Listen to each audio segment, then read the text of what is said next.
જીવનમાં આપણે જો લક્ષ્ય રાખશી તો મને એવું લાગે કે આપણે ધારી નહીં પહોંચીએ.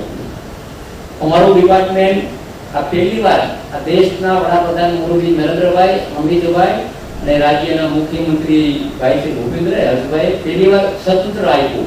એટલે એ અનુભવનો લાભ ગુજરાતના ભાઈઓને કેમ મળે ને ઉદ્યોગને કેમ મળે એ દ્રષ્ટિથી અમારે હાલવાનું હોય.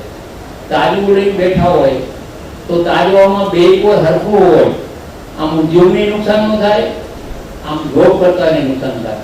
પણ જીવનમાં એક લક્ષ્ય રાખીએ આપણે કે આ દેશના વડાપ્રધાન મોદી નરેન્દ્રભાઈ જે 16 થી 18 કલાક જે કામ કરે એવી જ રીતે આપણને પહેલી વાર જોબ મળવાની છે. તો આપણે આપણા ડિપાર્ટમેન્ટનું કામ શું હોય? કૌશલ્ય વિકાસ, એની ટીમ આવડત છે એને વધારે આપણે કઈ રીતે ડેવલપમેન્ટ થાય, કઈ રીતે રોજગારી મળે. આ દેશના વડાપ્રધાન મોદી નરેન્દ્રભાઈનું સપનું 2047માં જે વિશ્વગુરુ ભારત રાજ કરે વિશ્વગુરુમાં આપણે એ દિશામાં જવું હશે